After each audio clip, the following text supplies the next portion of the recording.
very much for coming, everybody. If we were tasked to do this because after the teaching and learning survey, quite ridiculous, I don't know why we did it really, we put ourselves as competent in some areas. That was a huge mistake. Yeah. Had I known, I'd have put, oh no, not competent. Yeah. But we were tasked with doing this, that we would share ideas. And we are by no means experts in this, but we did feel that we could have some ideas to share with everybody.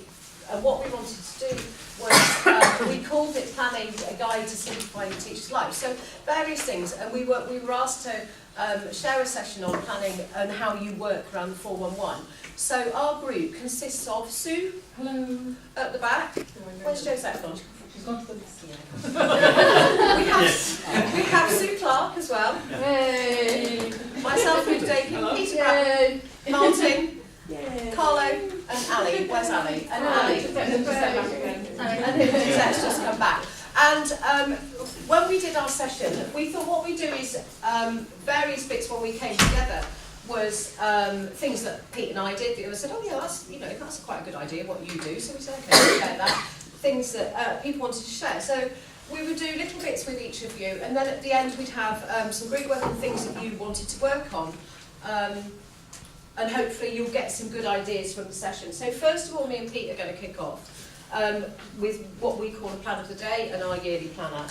Martin, linking from that, we're going to move on with Martin with key questions and how to form key questions from your plan of the day. Ali, Carlos and Sue Clark are very much, I think this is quite an interesting area, is planning for students with support needs and incorporating that into your lesson planning. And Sue and Josette are talking about the 411, particularly the week 5 activities or week 6 activities, and how that should be done throughout the year. Okay? During each session, if there's any burning questions that you think, oh, actually, I won't mind that answered, pop them up there, and we'll answer them at the end. And if we don't get time for all of them, hopefully there'll be lots. We'll email out the answers or what we, perceive the answers to be. But hopefully it will generate a lot of discussion as well. So we do hope that you will get a good amount out of this session. And some good ideas, and as I say, we're not experts, but we do have some ideas, and they might be useful to you. Is that okay? Has anybody got any questions before we start? Super. Hand you over to Pete. Or was it me first? No, it's me Oh, first. it's you first. Go on. I think at some stage, most of you probably, or all of you, probably seen this when it originally came out. And it's a great idea, but again, you spend hours and hours and hours filling it in. So I thought at some stage, I need to simplify this so I don't have to spend hours and hours out with a pen writing. So what I came up with, this was September 2014, I came up with that. And then the original one was, I thought, how am I going to break it down? So then I came up with this called Plan of the Day. And again, it's just some boxes. So I took what that looked like and broke it down. Because I deal with apprentices all the time, they're in 1 day a week, they need to know exactly what they're doing. And this is what I came up with. So they come in, I give them, that is their dish. Now, I don't know about your sessions, but our sessions are 4 hours long. It's not a 1 hour slot, there's 4 hours. So they need to know exactly what they're doing on a day-to-day basis. So that was what they're doing for the day. The evidence that they're going to be hopefully gathering on the day. We did start putting things like health and safety on the board, so it always reminds them. Quality diversity on that one. We've changed things like that, what they're doing in the next session, and I put a red box on there, so anything that was important that they need to know went in a red box. Now, we progressed from there, and then I put that there, and it was, oh, I like that. So then Ruth got hold of it. And then again, but it's great. So then Ruth come up with this one. Okay. Let's do that one again. Ruth came in that one. And again, so it's the same sort of boxes, but it's got more information or information that the students need. So again, Ruth, because she deals with all level ones, they're not particularly good at cleaning, so she put a cleaning box down there. So exactly what they needed to do. Again, what they're doing during the day, and then she also added on there, asking what they're confident with, what they're not confident with. So again, it also reminds you that, again, that's what you need to be doing towards it. session, stretch and challenge. Put a box on there, and the next one then was open evening. Now I've progressed a little bit from that. Who still uses that one? We adapt it how you want it. The brilliant thing is, and one of the other reasons was, did anybody go to the talk with Graham Bench? No. Yeah. He said, why on earth do we put objectives on the board? Yeah. Students don't even know what they are. Yeah. And I was like, yeah, I always used to put objectives, blah, blah, Yeah. blah, blah. And actually, the plan of the day is your objectives. Yeah. And we have it up the whole session, and it's one of the things that Ofsted particularly commented on with us. Yeah. That it was up the whole session and the students knew exactly what they were doing for the whole session. And they come in and they go, oh, what are we doing today? And I go through it with them and say, right, this is what I want you to achieve today. And it's very, very clear. And the English and Maths, the E&D, what you're confident with, what you're not confident with, is all things that you may do at the end. It's like in the stretch and challenge. You can alter it for assessment, you can alter it however you want really, can't you? Yeah. But what it also means is you walk in, it's ever so quick to do. Because once you've done one, you just quickly type up for your next lesson or whatever you're doing. And it's really, really quick. And you're not walking in and writing stuff on the board all the time. You know, that then you have to scribble off, and it's there, and you've got it, and it's very clear for the students, and they So like it. So again, what I've done, we've got a little stage further, just by banging some colour on the page, so they'll look at it, The colour makes a difference. and the colour makes a difference, and again, it's exactly the same, because they're just doing that one. Again, what have you learned today? Oh, that's a question, we always ask it, and again, next one in the corner, next session, so they know exactly what they're doing in the next session. Stretch and challenge is there, and again, something there, what am I looking for? So they're cooking every day, they're expecting, so again, what am I looking for? Good quality, so I'm telling them all, so I don't have to tell them all the time, it's up on the board, and it's there permanently. And the question at the end, before you bring it, would you serve it to a customer? So you ask them the questions all the time. And that's my latest rendition of it. And again, all of these things relate to Ruth's going to come on to a specific plan, because I deal with apprentices all the time. They need the information. They take it away with them. I give them, Ruth's got one sort of similar to this for the full times. Oh, I keep doing that one, I don't know why. But my students know exactly what they're going to cook from the first day they turn up in September till the last week in June. We can tweak that, alter it and adjust it, but they know exactly what they're doing. So they can take it away with them. In fact, they don't take it away with them. I put all this on a Google site. So they've got complete access to everything I do, schemes of work, whatever. I don't hide it away, stick it on a Google site, so the students got access to all of it. The only stuff that doesn't go there is anything confidential. Anything I produce is for the students. So everything's on there. So if they want to go and look at it, download it. The only thing they can't do is they can't edit it. They can print it, view it, do what they want with it, but they can't do anything. So they get that. Their assessments are on there, all the way through. All the way through. And then I get down to the end, and that is all really called a round robin exercise. This is what the students do. They say, I need this, I need this, I need this, and then we build it into a round robin exercise lasting 3 weeks. So every single student covers everything on those 3 weeks. And then we do another menu, but it's all comes from the students, nothing from me.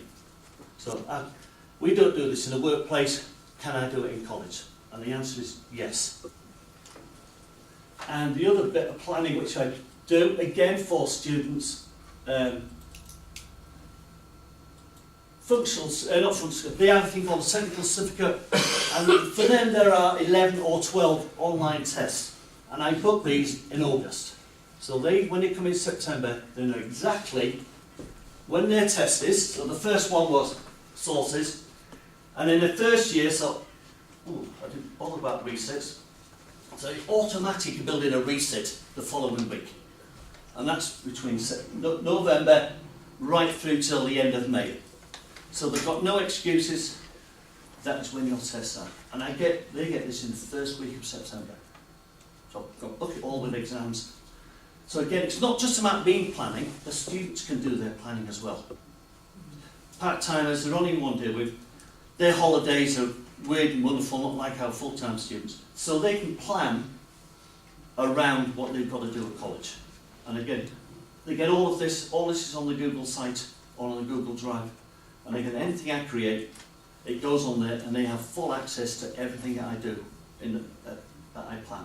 And I think it's the same. Have you got mine saved on? Yeah, I'll stick yours up as well. So that's for the part-timers. I presume some of you do deal with part-timers. But what I've done there, let's see the other one on there. Oh, probably didn't put it. No, because mine's on Google Drive, it's not extra. Yeah, I think Ruth has got one sort of similar to this, but again, this is what the full-time students do.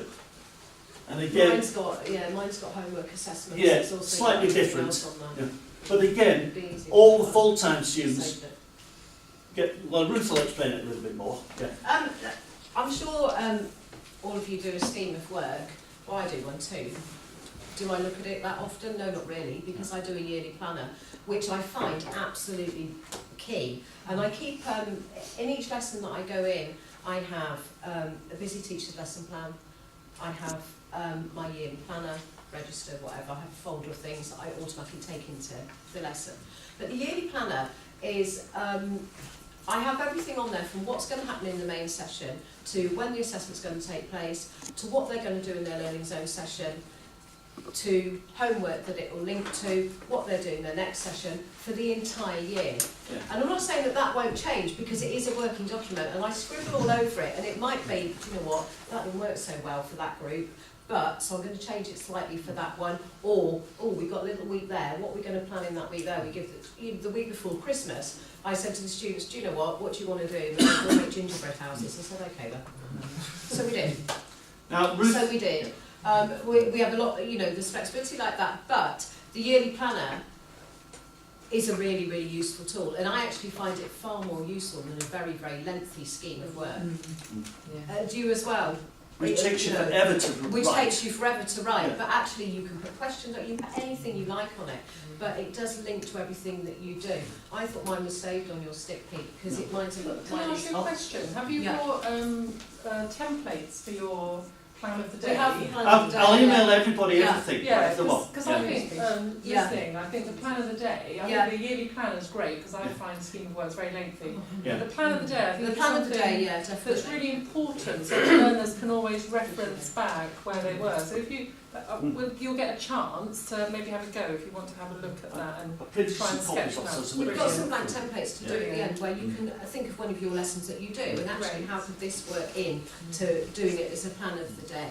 But they are, the plan of the day, the yearly plan of what that we do are hugely time saving. And the thing is, they really are. there's aren't two they? of us deliver level 1 and 3 of us deliver level 2. Ruth organises all the level 1 stuff, so she plans everything for everybody.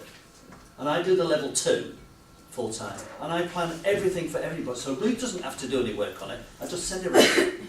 So on a Thomas doesn't Monday, do it. Yeah. I have a 4-hour lesson on a Monday afternoon, for example, with level 2 students. I don't plan anything for that lesson. Pete emails me the whole lot. On a Wednesday morning, when Pete does the level 1, he doesn't plan anything because I've done it. I send him everything for that lesson. The same as when Thomas does a level 2 or level 1. Does Thomas do level 1? No, he does level 2. We're exactly the same. He doesn't have to worry about that because we've done it all. We just sent him everything for that lesson, including the plan of the day. He's got a copy of the yearly planner anyway. It always involves food, so all his food order is done. He's literally, all he's got to do is look at it. No, that's great. And turn up and And teach. if somebody Sometimes is off it's sick, Yeah, it's brilliant, isn't it? Yeah, you are. anybody can drop into any You're of our very much, if sessions. somebody is off sick, you're sorted because the lesson will always be there. Yeah. You're not, you're not thinking, well, I've got no idea what they were going to teach them today. The lesson will always be there. And the same as Thomas will take care of like a level 3 or whatever, and he will just send everything to me and Pete. And it does largely work very well. It's very time consuming, time saving for all of us. But as you say, if somebody's off sick, actually you can find out exactly what No, I that think lesson was it's- going to it's be, really and you walk in good. and teach it. I'm really conscious of time. Yes, it's I so know. interesting. We grab it on a But lot. I think now you've sort of seen that, it might be a good idea to go on to the next little bit of input, because then if you're Yes. really interested in having a go at the plan of the day, or getting copies of yearly planners, there'll be time in the session for you then to have a little practice with it. Is that all right? Yeah. What we did then was Martin wanted to link in key questions, which actually I sent him one of my plans of the day, and he then came up with all the key questions from the plan of the day, and it was great. So we'll hand you over to Martin. Yeah, okay, thanks. And so going back to what Ruth's already said about the plan of the day, so we've got the plan of the day for this session on the board and how that plans out the journey for the session, and we're thinking, we're using the learning cycle there. You don't necessarily have to actually have the learning cycle terms there, but it's kind of helpful for you to think about, so what am I going to do to connect, what's the share, the percent, and apply going to be, and how am I going to record and review at the end. So that's another way that you can do the plan of the day. I'm a bit old-fashioned, so I write everything on the board. So that's why I've done it in that way. Okay. So moving on then to the key questions.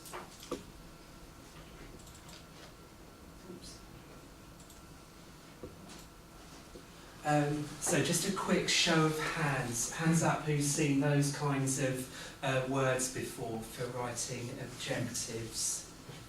Yeah, a fair few of us. Quick stretch, does anybody know where that comes from? Lynn? Bloom's taxonomy. Okay, so if that might be something that you want to have a quick think about later on. So all of these objectives words come from Bloom's taxonomy, and when we're writing our lesson plans, we're thinking, right, so what are my specific objectives that students are going to be able to achieve by the end of the session? We always think about they need to be these specific, measurable, smart words, okay?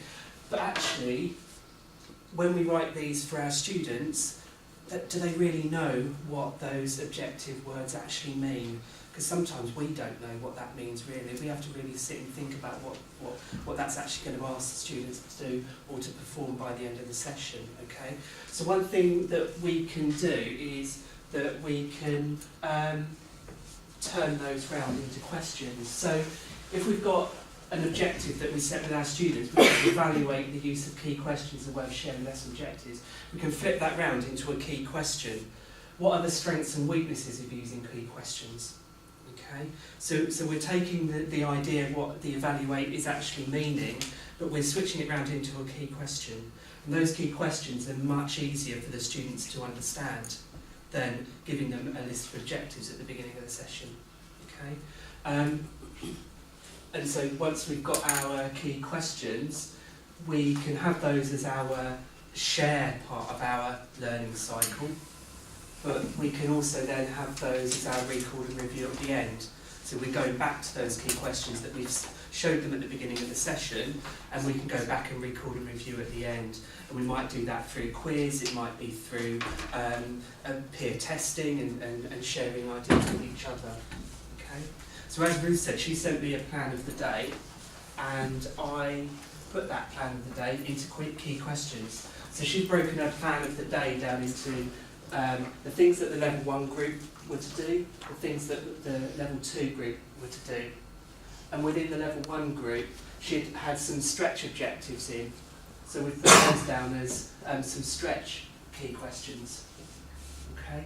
So even with key questions, we can still bring over the idea of stretch and challenge, because we can use words like some of the students will be able to, whereas the main ones, all the students will be able to. Okay?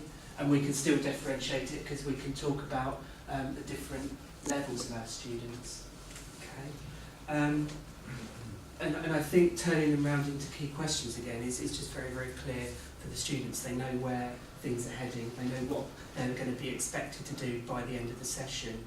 And if we're thinking about behaviour management, students knowing the purpose of the session, students knowing the expectations by the end of the session is one way that you can kind of help to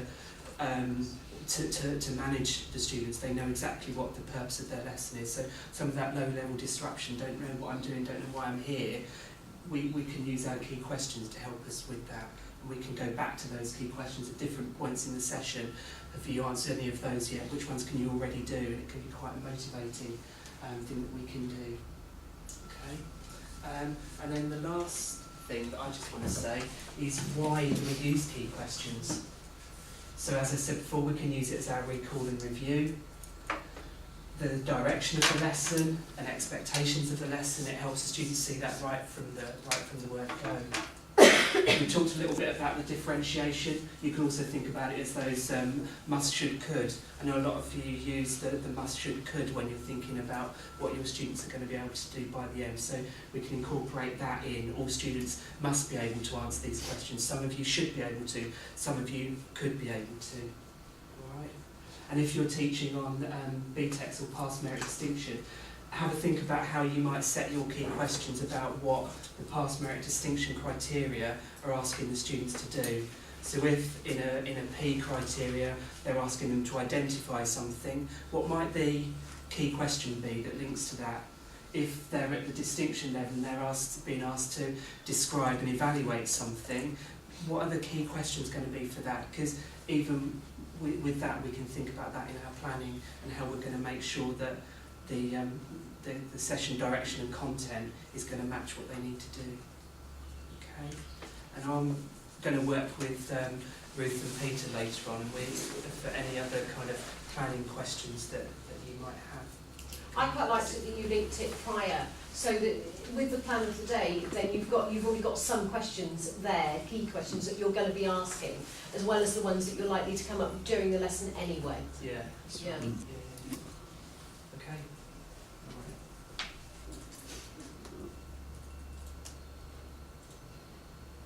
So which leaves on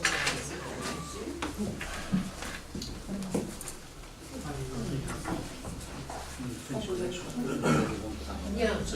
Yeah. Which sticks it on? So It's all on yours and your it's all now all together. Okay, once Ali gets the PowerPoint set up, basically me and Ali work in foundation studies and we work mainly with students with barriers with learning. A lot of students have need support and have had support throughout their school career. So what we've decided to do is do a presentation on how to use and how to plan for and utilise an LSA or mentor effectively. Now, most of the what you've got to keep in mind is the fact that because they've had support throughout their school career, they build not a better relationship with an LSA, but perhaps a different relationship with an LSA, more trusting relationship. Therefore, you should utilise that sort of information that they can gain to your advantage, and therefore to the learner's advantage. So yeah, that's what we're saying here is basically they build up a better relationship, and as they go throughout their college career, they're going to need this support because most of them can't get rid of dyslexia or get rid of autism. It is part of who they are and everything, so they're going to need it as they go through the levels, hopefully. Okay, so always involve an LSA with the planning. As I say, they're privy to information that you might not be privy to. They might know that the student works better off of worksheets, off of visual things, off of they listen better, they need prompts all the time. It depends on the individual student, and that information can come from the LSA very often, or the mentor. I must mention also skills mentors as well, so that's what we're planning in for. Let's see something. Where possible, give LSA mentor any complete schemes of work, lesson plans and resources so they are given the best chance to understand how each lesson is working and how each lesson fits into the long-term plan. Also, they can constructively criticise anything that you've got there. They might say, well, this works better with this person. Again, that any information is going to make it better for the learner. Involve LSA mentor assessment and RAG rating. Again, at the end of my lessons, I don't know if everyone does this, but I tend to ask the students to self-assess themselves in a RAG rating sort of way. And someone could say, oh, they're gold, and they're consistently saying they're gold, but in fact the LSA might be observing them and saying, well, you actually got 2 of those questions wrong, do you really think you're gold? And then you can sort of help them self-assess themselves better and be more honest with themselves, really. Reflectively discuss with your LSA or mentor how to adapt classroom practice, use each other to bounce ideas off of. I know from my experience working in foundation studies with our LSAs, we've got good relationships going in. We often, as we're walking away from the classroom, say, oh, that didn't go so well, or that was really good, make sure you do that next time. And yes, as I say, it's extra information. It's also a good idea to get your LSA, you know, on your lesson plan when you do evaluation, to get them to write down how they think it went so that you can look back on it as well, really. Yeah, discuss and write student profiles. Again, this is down to the, it all relates back to the better relationship that a student might have with an LSA. They might be privy to more information. Sometimes the previous I think with the information. LSA, they have more emotional, they're more emotionally aware about what's going on with the student, whereas the teacher, we see them more educationally, so it's a good way to do it both together, because then you can look at their educational needs and also their emotional needs when you're writing the student profiles. That's how we use our LSAs. Yeah. Yeah, obviously, where possible, give LSAs mentors license to guide small group work or one-to-one. Yeah, from this, we was thinking it's less pressure on lower attaining students if they're working in a smaller group, perhaps with higher attaining students, so it's not so obvious that it's the lower attaining students that the support is directed at. Next one, then. Allow an LSA or mentor to share experience within classroom discussions. This often gives another perspective so that the student doesn't think, or they don't think, it's just that teacher banging on about their experiences. Obviously this hopefully encourages further discussion and the students get involved with the discussions as well, which is always better for stimulating further discussion as well that way. Make sure that there is no obvious hierarchy between you and the LSA mentor in the classroom. Remember that we are a professional college trying to give out professional standards. If we're reflecting these sort of professional standards, then this is always going to be good for their experience as they go through into the working world, basically. Make use of LSA's mentors' positive skill sets and their strengths. So I know I've got a lot of LSAs that are very good at working one-to-one and building strong relationships with some students. And then there are LSAs that are very good at working in small groups and such things. Even it's not leading. just those kind of things, but like it might have been like jobs that they've done before. So like for instance, we do a drug unit in our department, and we've got a member of staff that worked with drug users in the past. Yeah. So she's brought her skills and experience from that, and she can then give you ideas or put her ideas in the class. So it's all that kind of stuff. Yeah. This is, I think, is quite an important one. Consider where to physically direct LSA or mentors. Is it better to stand either end of the classroom or sit together? I find it's quite intimidatory if you've got a teacher stood at the front and I'm barking out my teacher input, and then you've got another teacher stood at the back. It's a bit like we're all observing you, the pressure's on sort of thing. So I prefer myself personally. Well, we all do, I think. Yeah, most people do. We tend to sit at a table with the students so that we're all at the same level. And we all sort of like, so the LSA might sit amongst the students and not next to you. So you think about it, yes. The Ofsted lady said that she really liked that when she came, that the LSA mentor was in the classroom when the students arrived, so it was less obvious. Yes. And also that they sat in amongst the students as well. Yeah. She really liked that. It was one of the comments. Also from that they can model how to listen, Oh, observe the definitely, lesson yeah. as well. Yeah, From that, definitely, so it all works in favour. And also having the LSA or the mentor actually sitting with the students That's right, is better, because it's less distracting for the students having an LSA or mentor maybe walking around amongst the students. Yeah. It feels quite. Well, it can be chaotic quite sometimes. intimidating if you've got someone walking around, standing over them, looking at what they're doing, Yeah. rather than sitting next to them and looking at what they're doing. Yeah. Be sensitive to the fact that when you want the LSA or mentor to work with an individual, perhaps the student feels embarrassed. So that just follows on from previous. Often I try to make sure there's a mixed group of students from high attainers to low attainers, so it's not obvious who they're supporting. But obviously, as I say, it also harks back to school days where they have had a lot of support throughout the school career. So some students are used to it, some students don't like it. I know. We also get our students to work together so that they can choose who they work with, if possible. Yeah. But sometimes we might put a higher attaining student with a lower attaining student. So the higher one is teaching the lower one without them really knowing it, if you see what I mean. Yeah, peer-to-peer sort of. Peer-to-peer support. Know when to pull the LSA mentor away. Sometimes the LSA or mentor can be too involved with one student, who in turn becomes very needy, and this doesn't help him or her in the long run towards becoming an independent learner. And this is down to the individual student, I find. And sometimes they can play on the fact that they need a scribe or something, where previously in the week before they didn't need a scribe.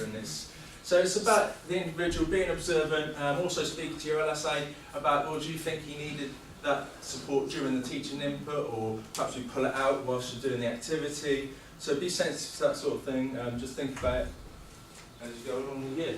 Pre-arrange behavioural strategies with LSA and mentor, and keep the rules and how they are delivered consistent. This is in an ideal world, but obviously we have all learners are different individual people, and sometimes you can see that you might have to use different rules for different individual students, but therefore you can discuss with your LSA any signals for bad behaviour or things that you think they're getting agitated now.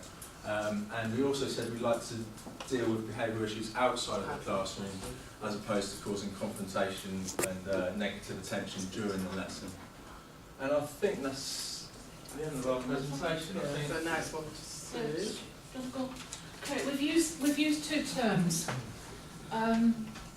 study support mentor and LSA, a learning support assistant.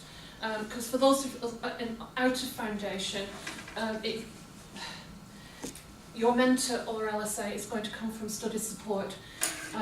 Those of you who've used them will know that the paperwork will reflect the names of the students they're targeting. The students may not necessarily know that. That's more between you, the mentor, or LSA.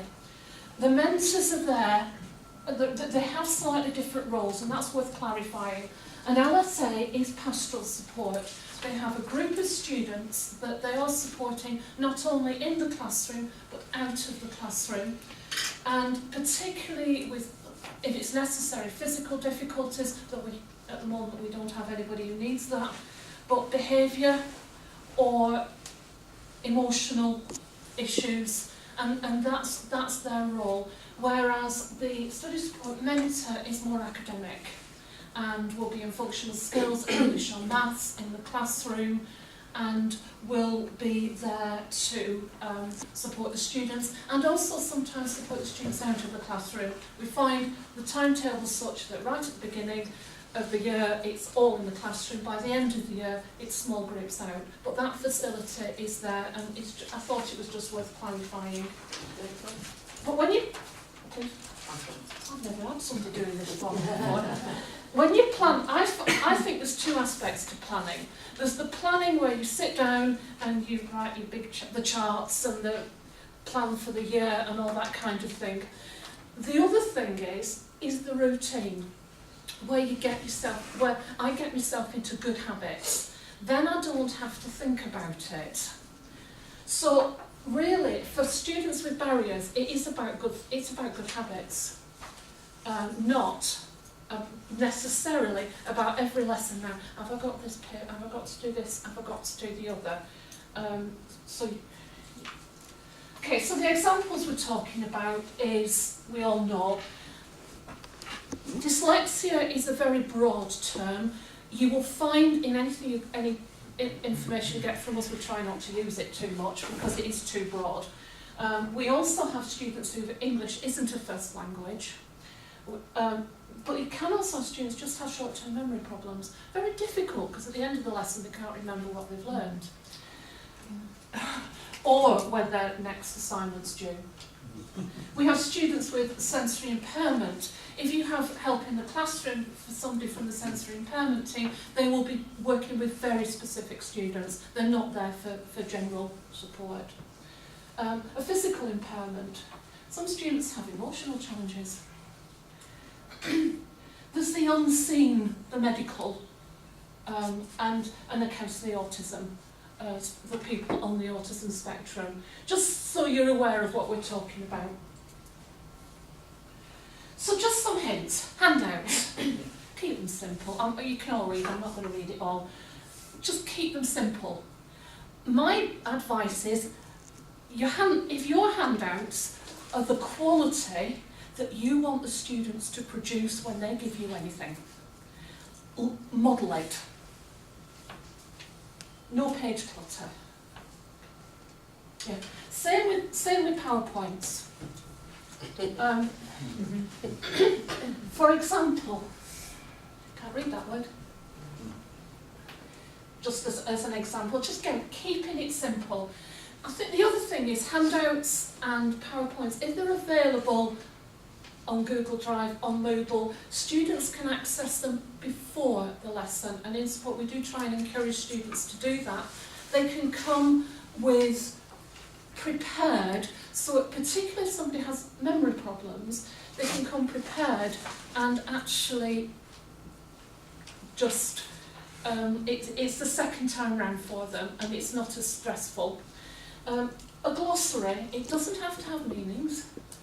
Students are quite capable of looking things up themselves. There's some good dictionaries around, there's some simple dictionary around in the library for some subjects. Unfortunately, they're on the ESOL shelf, which isn't ideal, but they're quite, and there are dictionaries that have a restricted number of words in their explanations. They're not for every subject, but there's about 8 of them. Can I just say something? In our department, we try and have dictionaries in every classroom for every lesson, if we can, so that's also a good idea, because if they don't understand the word, they can write it down and then you can use time at the end to tell them to go and look it up. So that's quite a good idea. It's also quite nice to get students to collect words. So in Yeah. Canadian House, always sometimes have somebody who collects the words, Yeah. and then at the end, when they take turns, they're responsible for looking it up, and you can rotate it. Yeah. So here we've got our question wall that we're going to leave any questions that are burning at the end that we've not had time to answer. Think about how you might have a word wall that students are writing words they're not sure about or keywords for that particular session. And if you're moving around, a word box is a good idea. Yeah, we have one on the And then when you've got a 5 minute spare and you don't know what to do, play a game with them. So students get a pile of there's a card on group of cards on the table.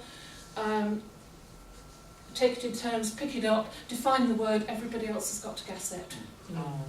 It's on our plan of the day as well. If you're coming on to, say, a new subject like meat, we'd put specific words on there before they even come into the class, so the words are on there. So sometime during that lesson, they will encounter those words. Or Yeah. during the session, if We you might. haven't put them on there, they go in the new words box and they form a lot of your learning check at the end of the lesson. Yeah. That you've immediately got them there to refer back to at the end of the lesson as well. I really agree about this dictionary thing, but I've discovered that the thesauruses is what they're really loving. Having found a definition and then going from a slightly weaker word to a more sophisticated word, they just really love the thesaurus. Yeah. Yeah. And of course you can do it on the phone. Yeah. And of course, everybody is encouraging their students to use Carol Readers, aren't you? Yeah. So what do you say? Carol Read. Oh yes. Where Every the laptop. students can listen. It's Yeah. on the network. Yeah, it's very good. It's very easy to use. As I tell the students, really difficult. The green triangle is play, and the red square is stop. And then the only other thing that's important to use, there's 2 other things that's important. One is, if you don't like the voice, you can change it under settings. Also, any document can be converted into an audio file. And you can, eyes light up, or you can put it on your phone. It's invaluable for the IGCSE Absolutely. documents. Yeah. Invaluable. And the other thing that the spelling checker on there has a dictionary attached. So every time a word comes up and the students click on it and have to identify which word is spelled correctly, they've got a dictionary definition. It's not just guesswork. That's really good, isn't it? Absolutely, really, really useful. And we try and it's great if we could all try and encourage students to use it all the time, because it really does help. And the college, I presume, has paid a lot of money to get on the network initially. Okay, just the last few things. We can do training as staff on all the different disabilities. We can come in. We're here for advice for staff as well as students. Simple things like making sure students write information down. What students are embarrassed by is when we suggest it is, why don't you take the lesson? Or why don't you record the lesson? For some students that's an advantage, but they're very embarrassed about asking. So please encourage that. And your plan for the day is such a useful tool. Yes. It really is.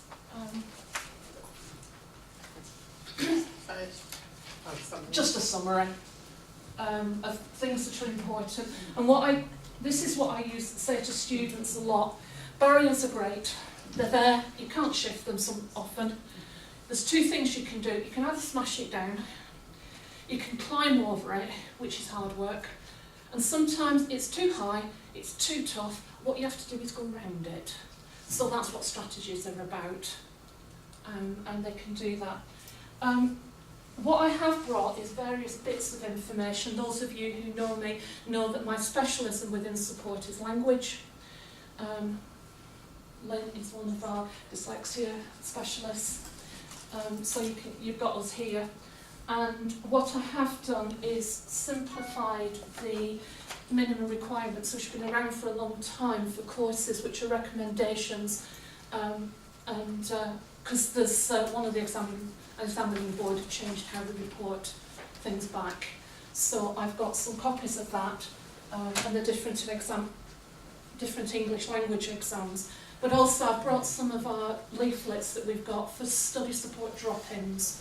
These now we're using a lot more for students. Unfortunately, we can't. If everybody sends us your students, it's great. We cannot offer everybody one-to-one. But what we can offer is regular support in a drop-in session when we guarantee that there is a member of staff available to help. And if we need more, we will put more together. So I've brought those times as well. Lovely, thank you very much. For the finale. Well, I wouldn't go that far, I wouldn't get that excited. It's really interesting because we've talked about planning for the day, so looking at the whole session. We've talked about planning for the year, and we've talked about individual planning for people who've got specific barriers to learning. And what Josette and I want to draw your attention to, ever so briefly, because what we really want you to do is to discuss on your tables or have a closer look at the things that interest you the most. We want to talk about how you plan specific big projects and enrichment activities in over a year period. So I think you'll all be familiar. Do you want to just hold up the planner? I think that you'll all have these on your office walls. What are these related to? What do these show? It's the 411. The 411. And what is the 411?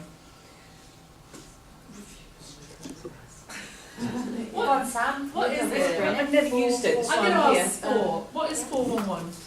411, we have 4 weeks of teaching 1 week of enterprise and 1 week of strategy. Yeah. So it's a way that the year is divided into 6 pulses. And the idea is that on the 411, the weeks 1 to 4 is quite a lot of intensive traditional input in the classroom with teachers.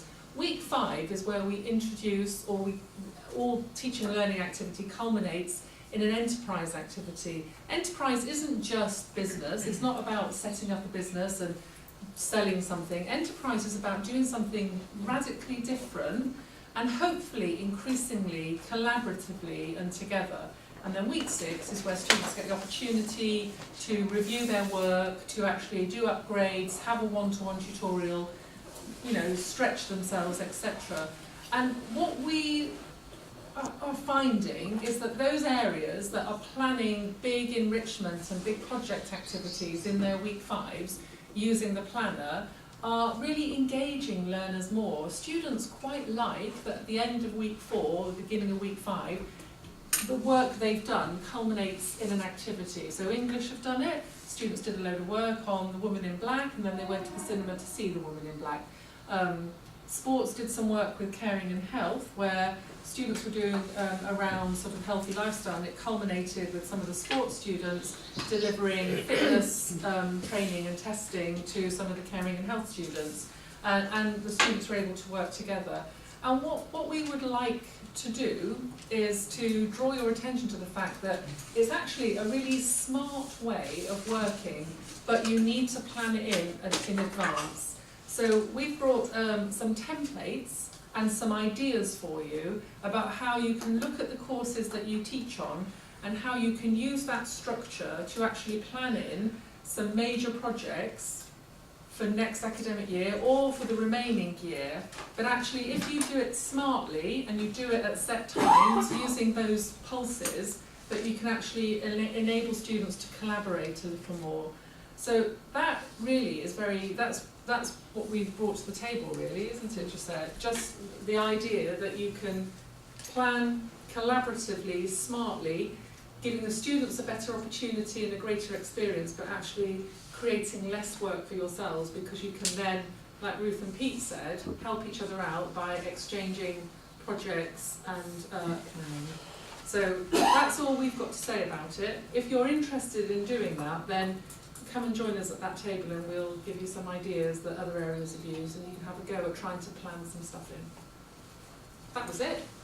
Super. And I think that's kind of where we're at. So that is where we're at, because we're now on to really handing it over to you of what you'd like to have a go at.